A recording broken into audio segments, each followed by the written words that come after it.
I'm gonna be honest, I don't know why I was yelling there. I just was. You know what people love to do in sports? People love to debate the GOATs, the greatest of all time. And you wanna know something? It's actually the most insufferable conversation that sports figures can possibly have. So I decided, let's bring it over to the movie sphere, because I'm sure that'll create quite the civil and energizing conversation. Here's the thing, there is an unlimited amount of great and remarkable actors and actresses. Brando, De Niro, Streep, I'm gonna say a new one, Emma Stone. But there's one name I have not said, and it is the man who I believe to not only be the greatest actor alive right now, but to quite possibly be the greatest actor ever. And his name is Daniel Day-Lewis. This is a man that if you're just a casual movie watcher, you honestly probably haven't heard of him, because he hasn't been in a whole lot over the span of his 40-year career. And it has been kind of a popular take over the last 10 to 15 or so years to crown him as the greatest. But today I want to talk about why I think he is the greatest. So, let's indulge.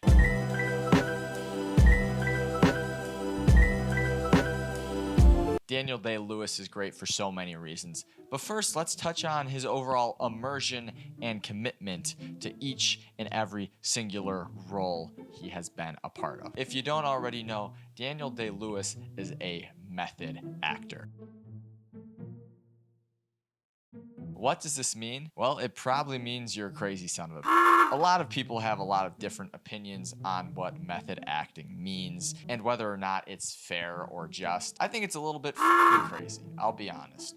But sometimes you gotta do whatever you gotta do as an artist to capture your best self, as long as it doesn't involve like being a to other people. Daniel Day-Lewis has historically been one of the main proponents of method acting. Back in the early 1990s, he won an Oscar for Best Actor for a role where he played a man with cerebral palsy. So what did this mean to Daniel Day-Lewis? He remained in a wheelchair between takes and had the crew feed him.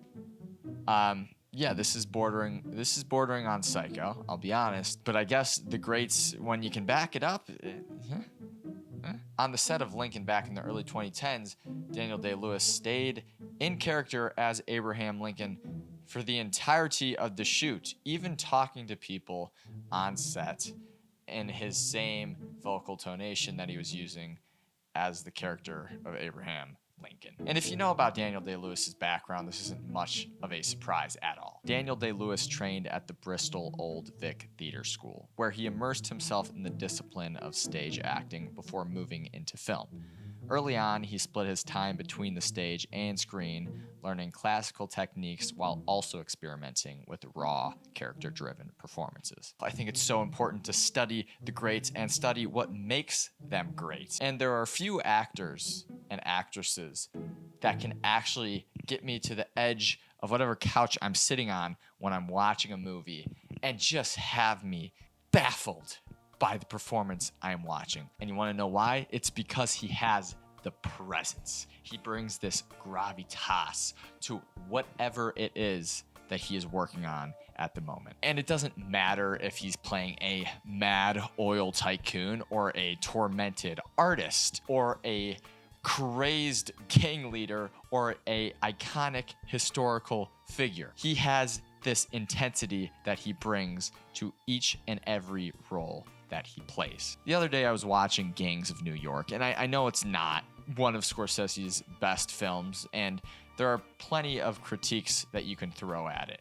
But one of them is not the performance of Daniel Day-Lewis's Bill the Butcher. He plays this character with such an intensity, and obviously one of the biggest power of every actor is their eyes. And he puts on a clinic in this one when it comes to the eyes. There's one scene in particular near the second half of the movie. It involves a knife throwing exhibition. So he brings up one of his cohorts, he's throwing knives at her. And it is also in this scene where you kind of see a flip from power hungry, but relatively in the shadows individual to just the overtly savage individual that he is. What makes this moment so electric is how it shifts from spectacle to threat.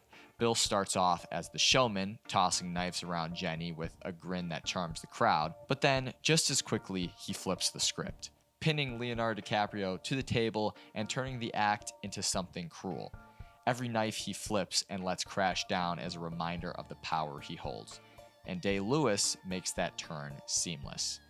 1 second you're entertained, the next you're terrified, which is exactly what makes Bill the Butcher so unforgettable. Growing up, I loved WWE, World Wrestling Entertainment. A lot of people will just call it Broadway for straight men, and honestly, that's exactly what it is. But there's a reason that you see so many of the wrestlers transition into acting careers afterwards. Dave Bautista, The Rock, John Cena. Some of them have this undeniable presence when they're in the ring playing to the audience, and that translates to the screen. Now, Daniel Day-Lewis might not have ever been a WWE wrestler, but that presence that you see from some of the greats in the ring is the same exact presence that Daniel Day-Lewis brings on screen. God, the amount of glazing going on right now is unbelievable. Now, I've talked about this last point in other videos as well, but I think the overall selectivity of the roles he's been in plays a huge part of building up his own aura and mystique. Every actor has a different way of going about their career. Of course, some want to be in 7 movies each year. Some want to be plastered all over social media. They want to do podcasts. They want to do talk shows. They want to do it all. They want to be as visible as possible. That is the antithesis of everything Daniel Day-Lewis has stood for in his career. He doesn't treat acting like a job. He treats it like an art. And over the span of his 40-year career, he's only been in right around 20 movies. And oftentimes, he'll go 4, 5, 6, 7 years between roles. Because of this, his films are a spectacle, and it makes every single one a must-see. He's also seemingly retired 7 times from acting, only to come back 5+ years later. The side quests this man has done. Shoemaking in Italy, woodworking, farming, you name it. The man immerses himself in life. And that's why he's so good at displaying life and putting it on the screen. No, he's not this huge box office star, but that's because he's never sold out to the box office type films. Because he has famously said before that if a role or a character doesn't make him feel something, or it's not something that he feels he can just fall into, he won't do it. I tend really to only work on things that I have a kind of compulsion to do. And that's not to say there's any problem at all with taking advantage when your career is peaking, getting as many roles or opportunities. No, I think most people would say that's a great career move. It's just Daniel Day-Lewis is a little bit insane. And I think to be the greatest at anything, you have to be certifiably insane. There's a reason this man has been nominated for Best Actor 6 times. There's a reason he has won it 3 times. Because he does things unlike anybody else does. And I know it's such a cliche. Look no further than the movie There Will Be Blood if you want to see a masterclass in acting. People like myself love to just walk around and remind people, hey, have you seen There Will Be Blood? Have you seen There Will Be Blood? No, no one's seen this movie. No one outside of the film community has seen this movie, or any Paul Thomas Anderson movie for that matter. But please, if you love acting, if you have admiration for movie making, and you want to make this pretentious asshole happy, watch this film. His performance in this movie is quite possibly the greatest of all time. Whether it be the iconic, I've abandoned my child scene, or the I drink your milkshake, whatever it is. God, I'll never do that again. I'll never do it again. Whatever scene it is, every single one is show-stopping. Every single one just has you marveling at the audacity that he has to bring such talent to the screen. He's got presence. He's got range. He's selective. He's trained and method. What more do you need? He allows himself to live a life. What makes an actor great, or what gives an actor the ability to have such range on the screen? Well, it's the ability to live life in the shoes of as many people or as many different lifestyles as you can. Because if you know those lives, well then you don't have to act as much as you just have to live it on the screen. I'm done glazing. Glazing. You like that Gen Z slang? I think it's a fun word. There's another fun one I've learned recently. 6'7". That's 6'7". Still don't know what it means.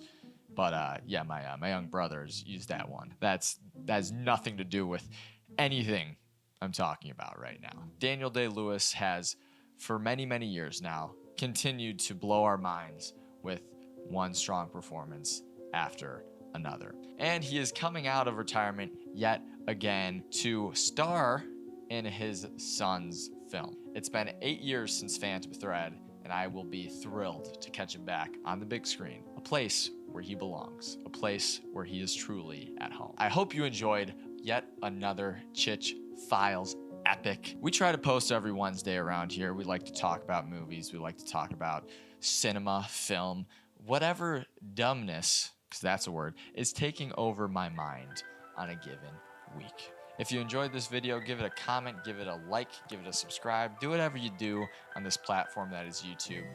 Once again, I appreciate the support. I will see you guys next time. Take care.